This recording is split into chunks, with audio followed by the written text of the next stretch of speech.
Era um dia como outro qualquer. Nazaré, na Palestina, era então um pequeno burgo, distante uns 110 quilômetros de Tiberíade, do mar da Galileia. Nazaré constituía uma das muitas vilas que nós ainda hoje encontramos pelas terras longínquas de Israel.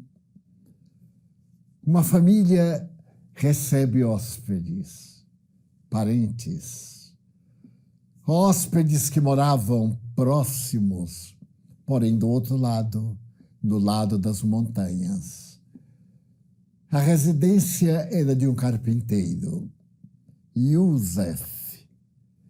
Yosef fazia pouco tornara-se pai. A sua jovem esposa, Miriam, se caracterizava pela beleza, pela pulcritude e pela mocidade. Nesse momento, deve ter menos de 20 anos. Yosef já era portador de uma idade mais prolongada. Havia naquele lar a presença dúlcida da paz, porque o filho, Yeshua, era o encantamento da pequena família e também dos aldeães que ali residiam. As visitas eram de uma prima de Miriam, Isabel.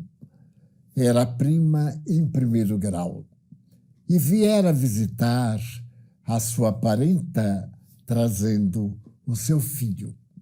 Curiosamente, o seu menino nascera um pouco antes do menino de Miriam, enquanto o menino de Miriam, conforme a tradição, nascera em dezembro, o menino de Isabel nascera em junho. Chamava-se Iocanã. Então, esses familiares possuíam laços de uma grande intimidade transcendental, porque o pai de Iocanã havia chegado a uma idade avançada com a sua mulher, sem a bênção da reprodução. E certo dia, sacerdote, ele orava no templo, quando lhe aparece o ser espiritual, e lhe afirma que Deus houvera ouvido as suas orações e ia permitir-lhe o júbilo da hereditariedade em um filho do sexo masculino. Ambição de todo e qualquer hebreu, por causa da questão da perpetuidade da raça e de qualquer criatura humana, sem nenhum detrimento quando a filha chegava no lugar do rapaz. E ele ficou espantado, elucidou que, a essa altura, tanto ele quanto a esposa já eram provectos e não tinham como reproduzir-se.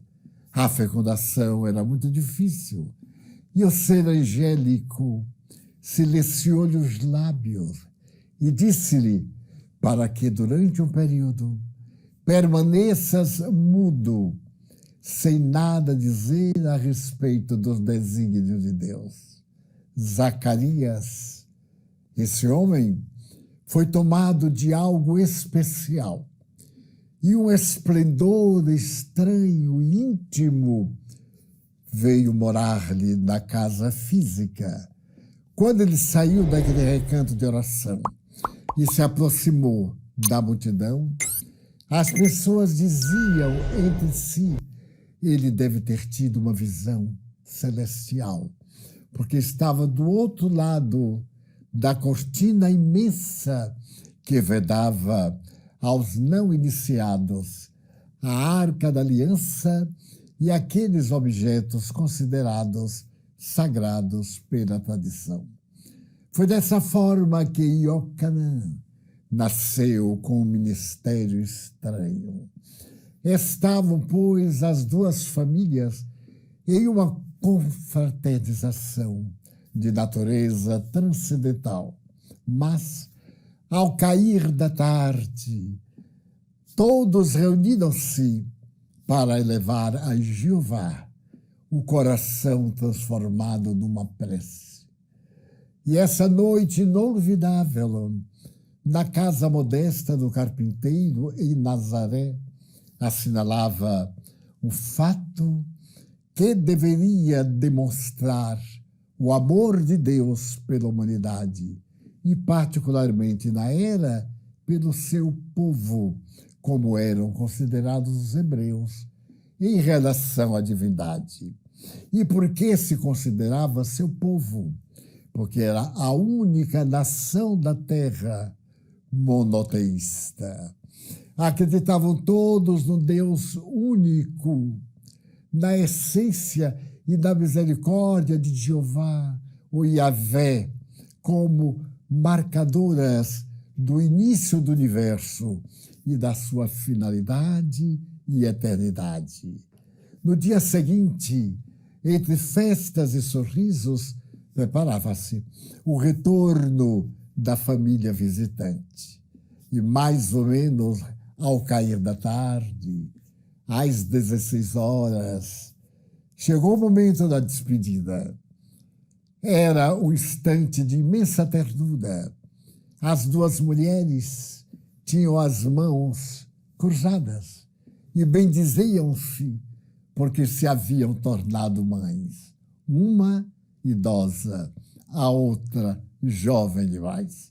E cada qual havia falado a respeito dos seus filhos.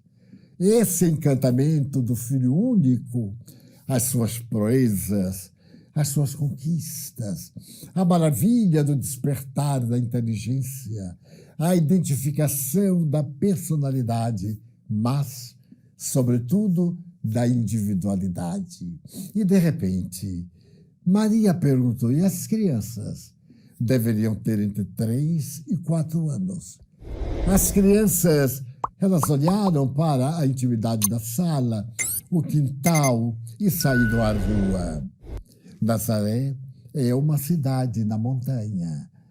Então, chegando à rua, olharam em derredor e um pouco distante, entre as curvas montanhosas, viram os 2 meninos. João estava reclinado sobre o abismo. Deitara-se. Jesus estava de pé. Olhando-se, tinha-se a impressão de que um grande general estava mostrando o campo de batalha ao seu soldado fiel para as lutas do porvir.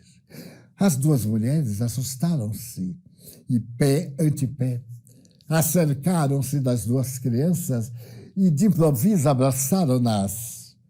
E Maria, ou Miriam, disse ao seu Yeshua, Jesus: meu filho, por que nos preocupas tanto?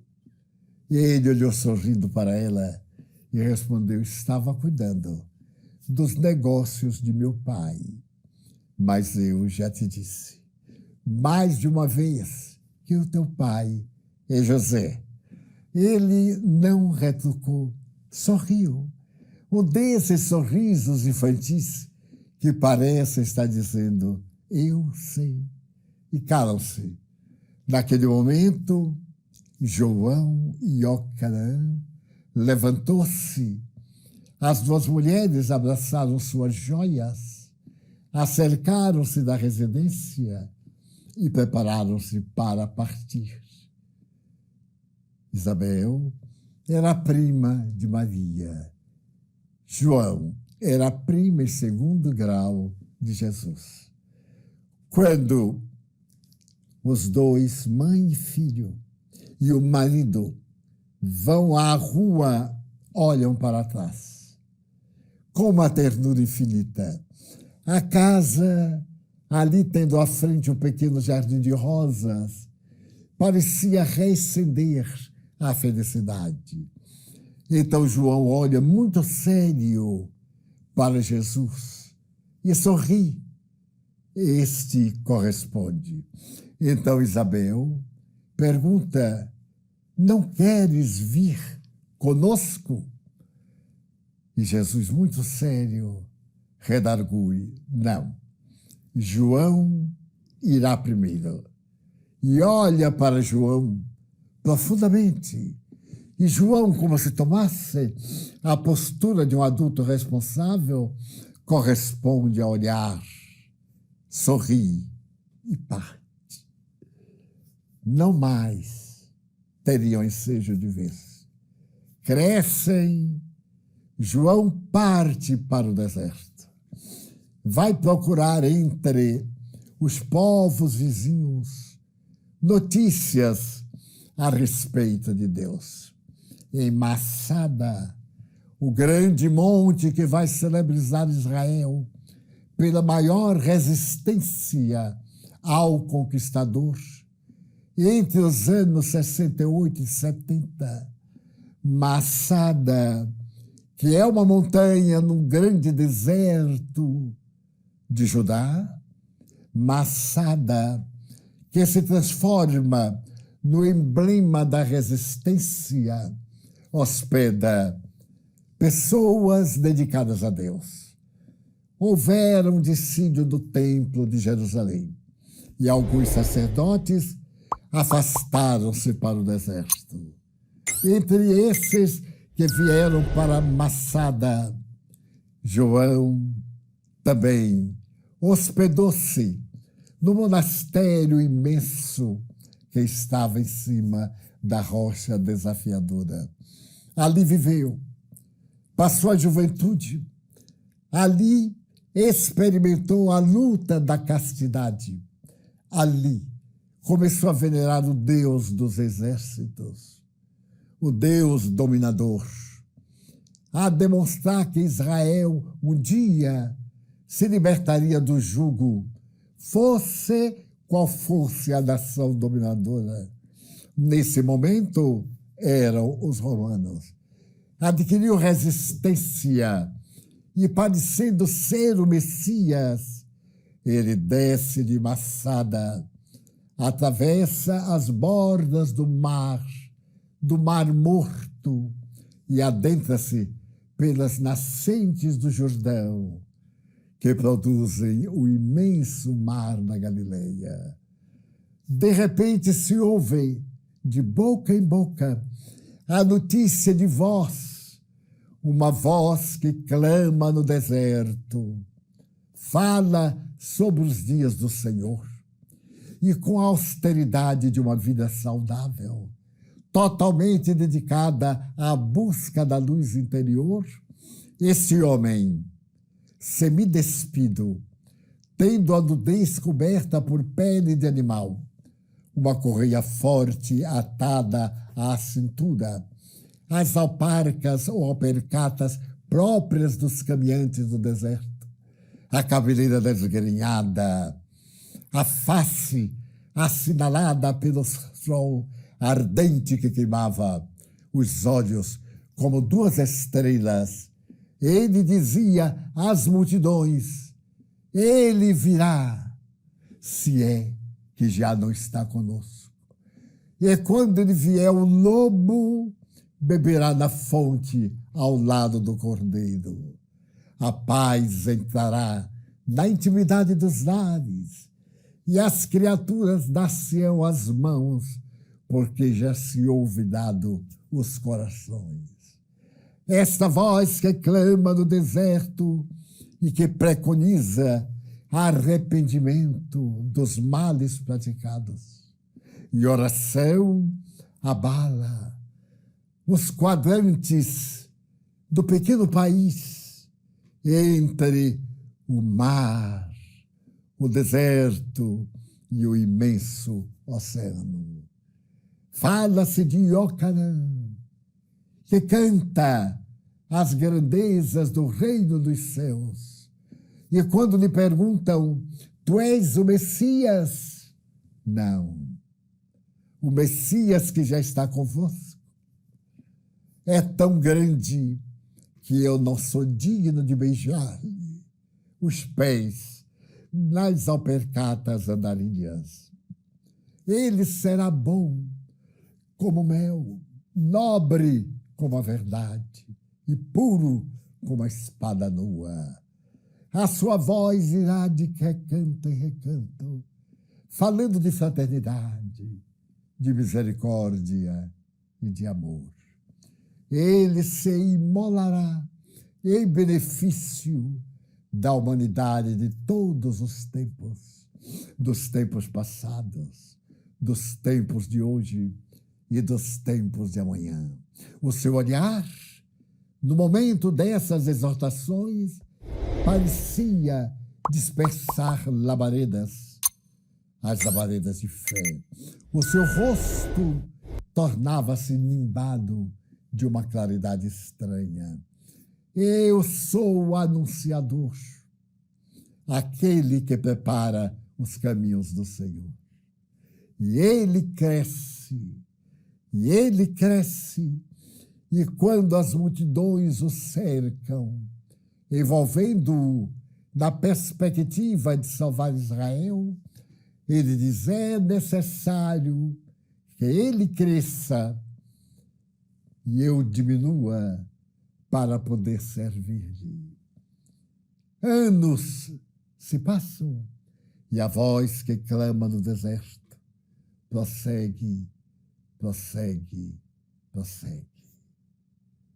Em Nazaré, o menino Jesus é o encanto da cidade.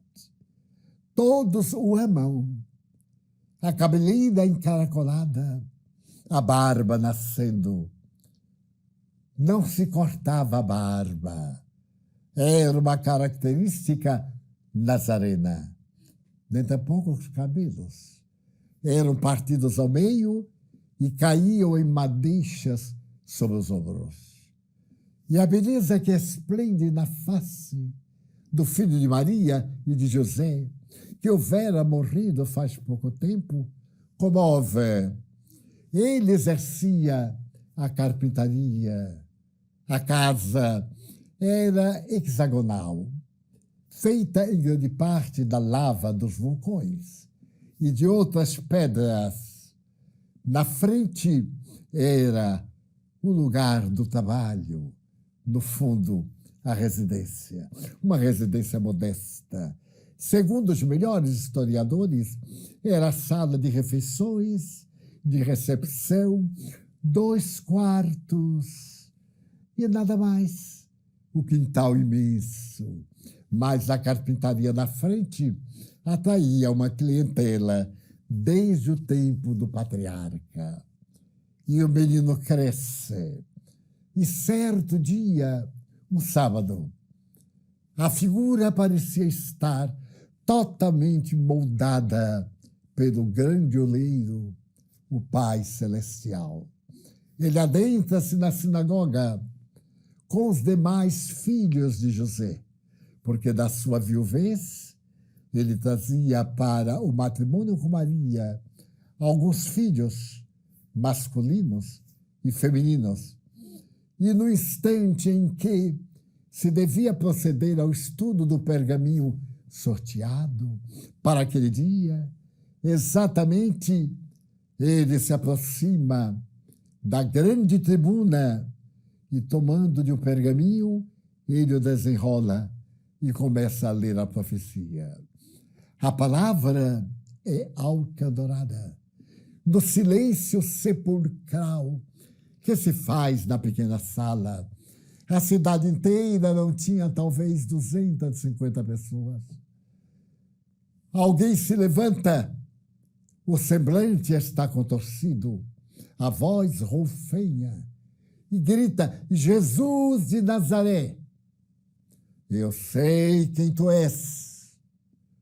Calma e docemente, ele olha para aquele homem que interrompeu o seu verbo e diz com autoridade: cala-te, ainda não é chegado o meu momento.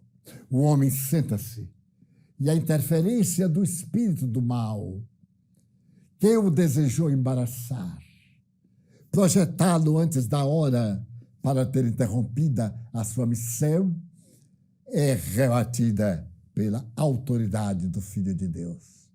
E quando ele termina, a sinagoga respira suavemente, expectativa, ansiedade e surpresa. O filho do carpinteiro também era o enviado de Deus. Os seus irmãos invejosos pegam-no pelos braços, reprocham-lhe a conduta. Que desejas? Porque queres ser melhor do que nós? Porque falaste como falaste? E o levam à borda da montanha para tirá-lo ao abismo. Sempre haverá essa paixão da inveja egoística. Eles invejavam Jesus e desejavam eliminar-lhe a palavra canora e a missão sublime. Mas quando se predispõe ao gesto, Jesus sorri para ele, para o algoz e para as seclas e desaparece das suas mãos. Nazaré nunca mais esquecerá esta ocorrência, porque naquela mesma manhã, no mar da Galileia, um mar que não é exatamente um mar, é um lago. Seus 16 quilômetros de comprimento e quase 12 de largura são a maior quantidade de água doce do reino de Israel. Quase 2.000 embarcações pesqueiras, assevera Scholem Asch, biógrafo israelita e de Jesus, dedicadas totalmente à pesca. Ali perto há uma cidadezinha chamada Betsaida, o que equivale a dizer Casa dos Pescadores.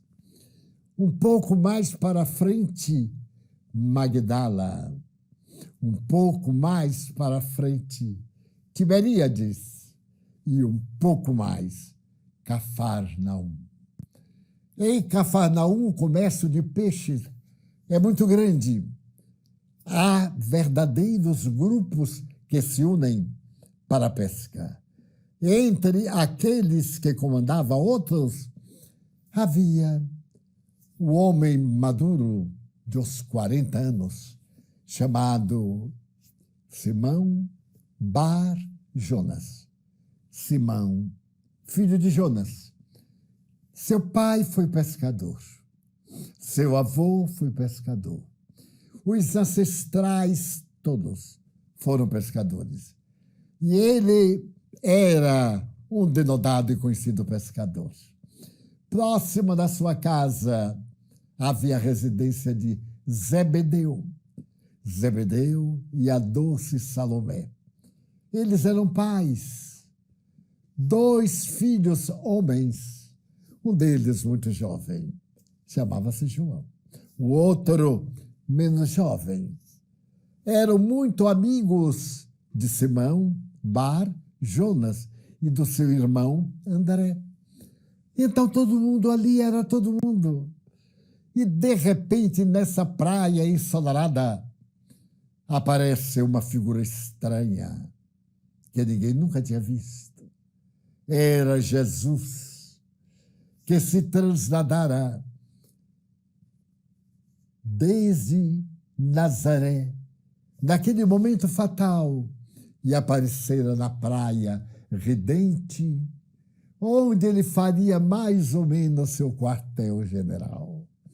Ele sorri, olha o mar, olha as barcas enfunadas, olha a multidão. Era uma cidade relativamente próspera. Era um lugar de vendedores e negociantes, uma encruzilhada de estradas para vários pontos. Então ali se encontravam lídios, persas, hebreus, naturalmente gregos. Havia um mesclado de raças que de toda parte afluía, quer fossem para o Oriente Médio, quer fosse para o Oriente Geral. E então este homem olha aquela multidão, a agazarra, os cantos dos pescadores consertando as redes, outros atirando-as ao mar, e se aproxima de uma barca. Um homem de tez queimada, de bíceps largos, era Simão Bar-Jonas. Olha para ele, curioso, parece que se conheciam. É provável até que se conhecessem em alguma negociação, em algum trabalho. E então, Jesus diz a Simão: Simão, eu venho buscar-te. Deixa as redes e vem comigo pescar almas no mar da humanidade. O seu irmão, André, levanta-se e olha aquela figura que o esmaga de simpatia. E ouve o mesmo recado. Ele vai andando e Simão, como que hipnotizado, cobre as pegadas na areia da praia. Mais adiante estão os filhos de Zebedeu. E ele diz a mesma coisa. E o encantador João, ainda muito jovem, talvez, 16, 17 anos no máximo, assevera também Scholem Asch, era uma espécie de poeta. Ele se deitava na barca e dialogava com as estrelas nas noites sem luar. Ele falava a respeito de Deus com uma ternura imensa e falava das profecias. É dessa paisagem encantadora que Jesus o chama e chama também seu irmão para que façam parte do rebanho. E depois,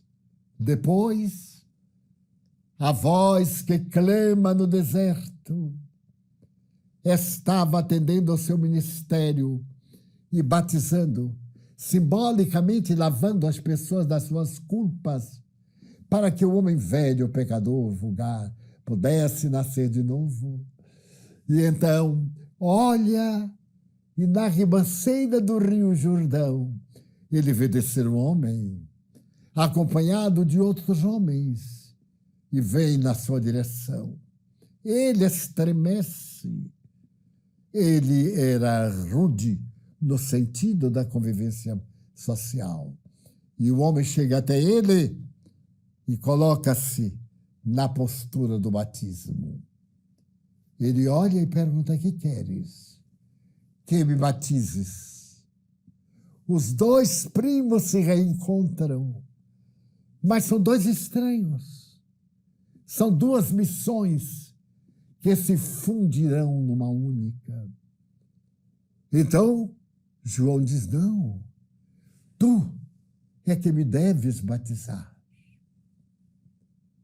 Ele meneia a cabeça e diz: cumpra a profecia que o Batista derramaria água do Jordão sobre a cabeça do enviado. E então João o batiza, e se ouve, se vê um fenômeno. Como nesses momentos mágicos de tempestade, as nuvens se adensam, elas formam paisagens estranhas e uma voz é ouvida naquele rincão: este é o Filho bem-amado, sobre quem eu deposito a minha confiança. Era a voz do divino formulando a tarefa de Jesus. E dali ele parte, e a humanidade nunca mais foi a mesma. Meses depois, João manda 2 discípulos perguntarem se ele era o Messias, porque ele sabia que ia morrer e queria morrer tranquilo com a sua missão cumprida. Então Jesus aproximou-se de um cego restituiu-lhe a visão. De um surdo mudo, e novamente lhe concedeu a arte de falar e a ciência de ouvir. Levantou paralítico, limpou a lepra de um corpo ulcerado e disse-lhes: voltai e dizei o que vistes. Para Jesus, palavras não eram suficientes, eram atos. E eles voltaram. Mas João estava no cárcere da Pérea, uma região meio deserta, onde Herodes tinha um palácio. E na festa da noite, ele havia cedido a jovem Salomé, que bailara para ele a dança dos 7 véus, terminando quase despida, quando ele lhe disse: pede-me o que quiseres. E sua mãe, que vivia maritalmente com o cunhado, e por isso era hostilizada pelos israelitas, e João condenava-lhe a conduta. Então, ela diz à filha de outro casamento: pede a cabeça do Batista, e eu te mandarei para Roma, para que possas viver e gozar. E a jovem Salomé pede-lhe.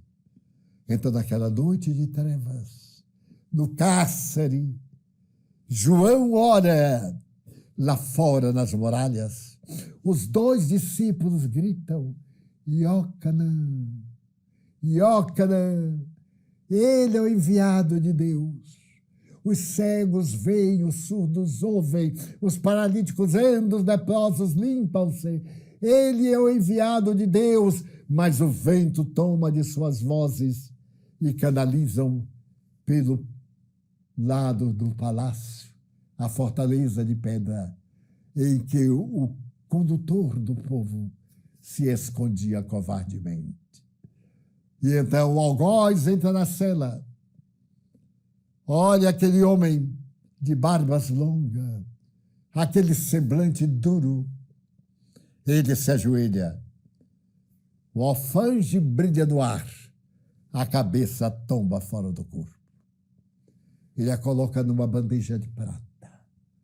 Entrega a Herodíades. Ela vai e dá à filha, que começa a bailar, e apresenta a cabeça de João ao homem que lhe havia prometido tudo. E ele, quando a vê, supersticioso, venal, começa a sentir-se mal, sai correndo. Mas João, o antigo Elias, que às margens do rio Quizon assassinara os adoradores do deus Baal pela espada, agora pela espada concluía a sua missão. E a voz do Rabi ganhou as fronteiras. Jesus sobe ao pequeno monte e a humanidade nunca mais será a mesma.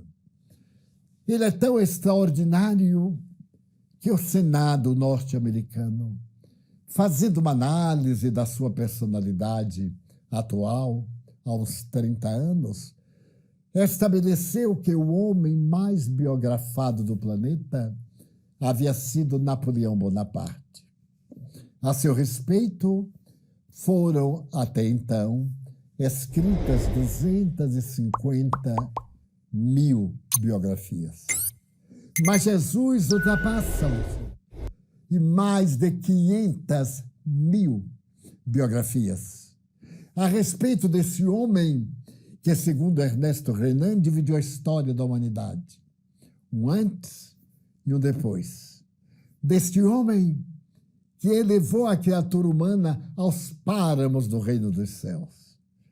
Que lhes falou de brandura quando os exércitos violentavam e destruíam. Que lhes falou de perdão quando a maldade sobrenadava no oceano das paixões inferiores.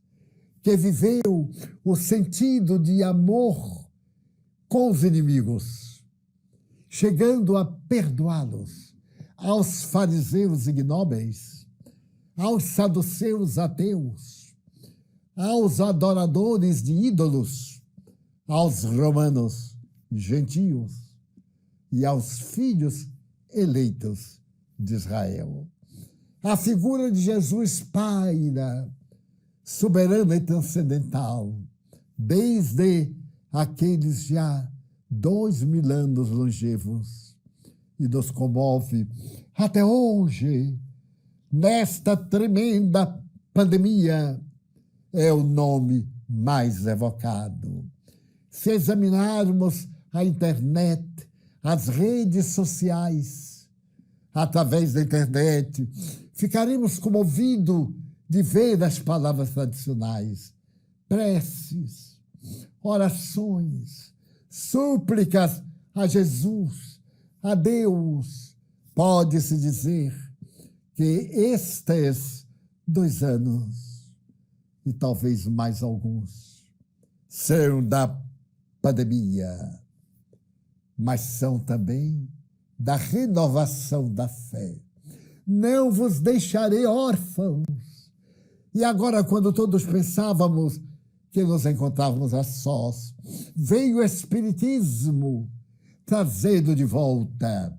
Os imortais arrebentaram as tumbas e começaram a cantar a melodia gloriosa da imortalidade. Essa foi a tarefa de Jesus, o Filho excelente de Deus. Não apenas de curar corpos, de pôr remendos de pano novo em tecido gasto, no qual o rombo será maior, ou de colocar o vinho bom em vasilhames imundos para que o vinho se avinagre. Ele veio para que tivéssemos a plenitude, veio curar almas doentes, para que não mais fossem afetadas pelo morbo da sua desgraça interior. Então, este homem incomum, hoje, quando as grandes dores tomam conta da terra, e o seu nome estava vilipendiado, não há muito, nós acompanhamos na imprensa as reações do materialismo, do deboche, do descrédito e dos gozadores do prazer de nada tentarem ridicularizá-lo, a sua mãe, a sua família espiritual. Quando vimos as expressões mais baixas da denominada arte primitiva, caricaturando a figura dúlcida do carpinteiro de Nazaré. Quando vimos almas atormentadas formarem esquadrões de destruição, ainda recentemente na Venezuela, quando destruíram uma igreja pelo prazer mórbido dos tormentos interiores. No Chile, arrebentarem-se as estátuas comemorativas, representativas dos deuses de uma religião, ou de um deus da sua religião. Quando vimos o atrevimento a arrebentar todas as linhas dos direitos humanos, lavrados em sangue durante a Revolução Francesa, os direitos da mulher, não para degradação moral, a mulher objeto, a mulher sensual, a mulher mecânica da busca do prazer, do dinheiro, não, mas das mulheres gloriosas, as mães, as mulheres que dignificam a humanidade, as mulheres que trabalham ao lado do homem em igualdade de condições para uma sociedade feliz. Essas mulheres que fazem lembrar-nos Cornélia, a mãe dos Gracos de Roma. Aonde estão tuas joias, Cornélia? Perguntaram as patrícias ricas. E ela, que era uma patrícia pobre, porque seu marido morreu no exílio, abraçou os 2 filhos e disse: aqui estão as minhas joias. Dessas mulheres extraordinárias, que são o estímulo e a vida do homem, O homem dotado de força, a mulher de ternura, sensibilidade e também força, porque não é característica apenas do hormônio masculino a coragem, a fé, a altivez, é do caráter, cada uma desses valores. Todos esses sentimentos mesclados ao mais sublime, o da maternidade. Dissemos algures que metade das criaturas humanas é constituído por mulheres e a outra metade pelos seus filhos, que somos nós. Então Jesus agora é exaltado e em Israel, nestes últimos dias, fez-se uma enquete para saber se qual era a música mais ouvida pela humanidade devorada pelo caos do Covid. E, para surpresa geral, a música mais ouvida é a Ave Maria, a exaltação da mulher, a exaltação da mãe do carpinteiro. Quando na cruz, a multidão, a figura daquela mulher crucificada na dor, de Maria Madalena ao seu lado, de Maria de Jerusalém, sua irmã, também ao lado, e ela está por desmaiar e grita: meu filho,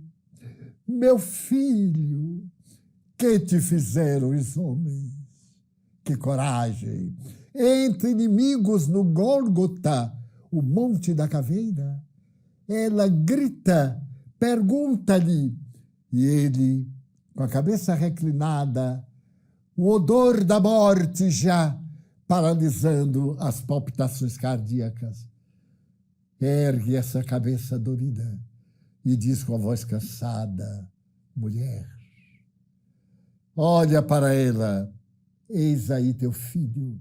João, que a abraçava, que a trouxe da casa de Maria de Jerusalém para que ela visse o holocausto.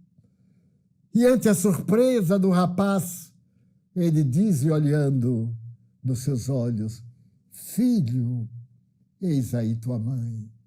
Nos oferece Maria como a mãe santíssima da humanidade. Elabora o Espírito Humberto de Campos em A Boa Nova de Francisco Cândido Xavier. A mãe santíssima. E eu argumento, naquele momento, os vínculos de Jesus são só espirituais conosco. Ele nos chama de irmãos, a sua é a nossa mãe. E a mim me impressiona que ele não diz mãe, mulher. E não diz a João pelo nome, filho, eis aí tua mãe. É a consagração da fraternidade universal antes da morte. A cabeça pende depois das palavras cabalísticas do fim. E agora tudo são saudades. As parábolas voam nos ares do mundo através dos séculos. Os 7 apelos: eu sou a luz do mundo, eu sou o pão da vida, eu sou o caminho, a verdade, eu sou a porta. Todas as possibilidades, e não vos deixarei órfãos. Ele volta no terceiro amanhecer. Hoje, sexta-feira, as suas pálpebras, antes da hora terceira, cerram-se.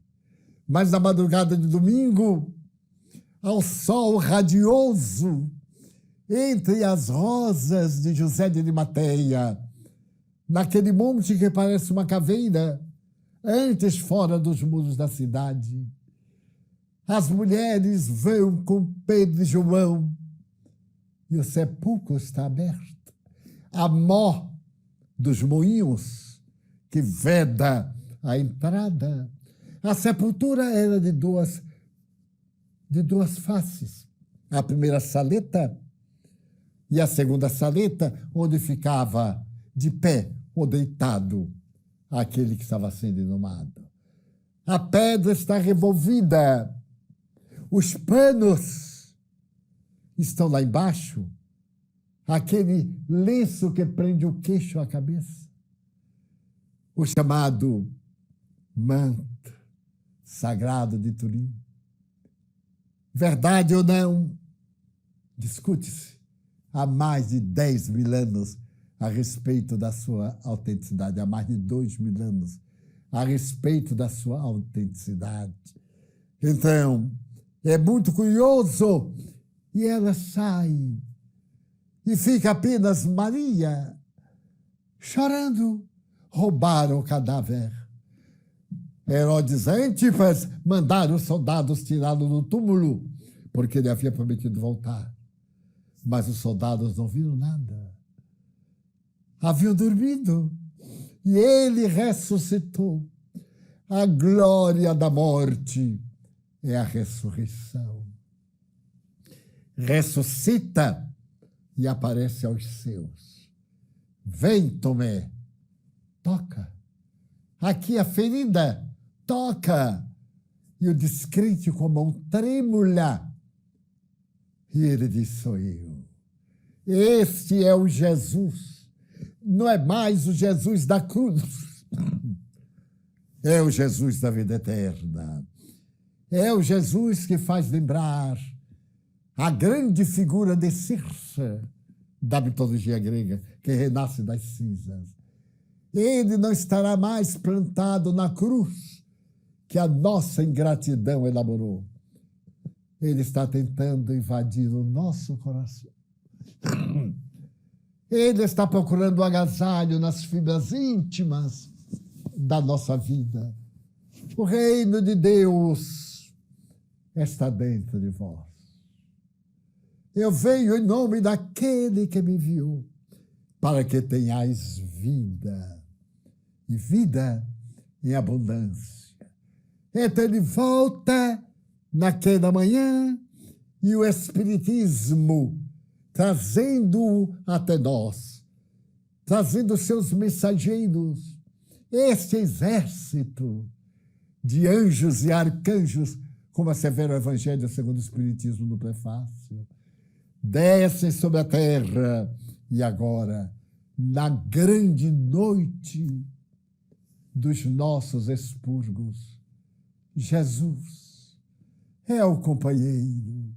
Eu me recordo daqueles 2 homens que caminhavam na direção de Emaús, e ele aparece tão inesperadamente, tão estranhamente. O que vindes conversando? Não sabeis? E depois ele se apresenta, aquele que diz que aparecerá a eles na Galileia. E quase 500 pessoas se reúnem à borda do mar para que João lhes diga as últimas palavras. E quando o discípulo amado se ergue para contar a glória da ressurreição, no crepúsculo ele aparece nimbado de claridades celestiais. Todos se extasiam. João emudece e ele fala, eis que vos mando como ovelhas mansas ao meio de lobos rapazes. Ide e pregai. As serpentes terão a cabeça pisada. Os demônios serão expulsos. O mal será vencido. Ide e pregai. Estarei convosco até a consumação dos séculos. As lágrimas aljofravam todos os olhos. A tarde musicava, não uma sinfonia patética, mas me faz lembrar a 9ª Sinfonia de Beethoven, a parte da alegria, a exaltação, a ode, a alegria que Beethoven coloca.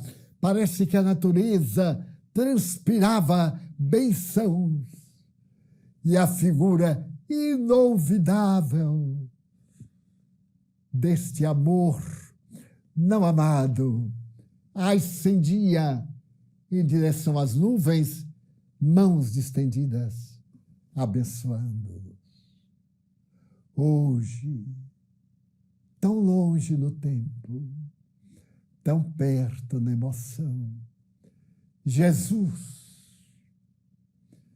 Se você não acredita no Jesus bíblico, acredite no Jesus filósofo. Se você não aceita o Jesus da ressurreição pela sua formação materialista, não olvide o Jesus homem que enfrentou a ignorância, a estutícia, o poder e não temeu, não recuou, permanecendo integérrimo conforme Filho de Deus. E, se possível, o que é possível, vá no seu encalço. Ele está nos esperando. Jesus,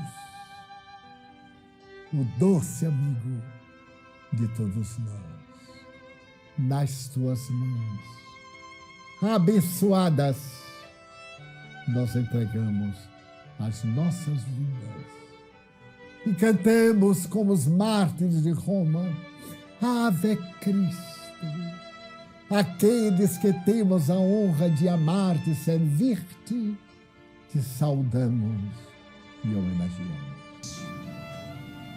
Façamos uma oração íntima, agradecendo os bens da vida e dizendo a Jesus que nós chegamos aqui com uma porção de questões mentais e vamos sair um pouco melhores ante as vibrações afetuosas dos nossos guias, nossos familiares e da Mãe Santíssima que vela por nós. Nós te pedimos, Jesus, por nós próprios,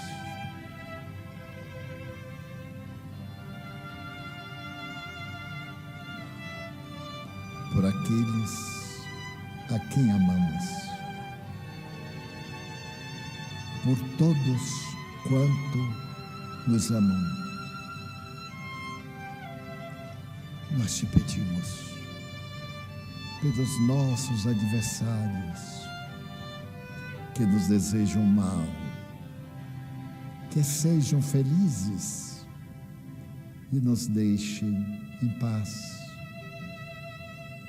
Pela nossa casa querida, aonde procuramos viver as tuas lições. Também te pedimos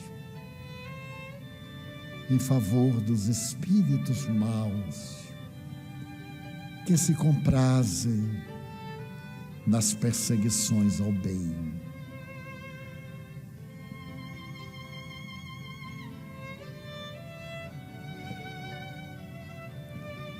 Lembramos dos que se suicidaram e estão desesperados.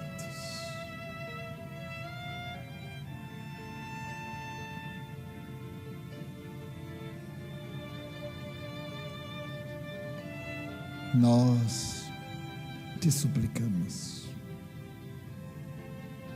pela paz em nossos corações.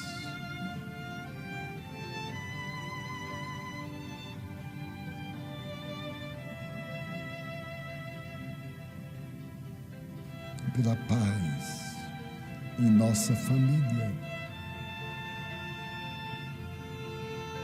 pela paz no Brasil e na terra. Abençoa nossa água, torna medicamento salutar para nossas necessidades.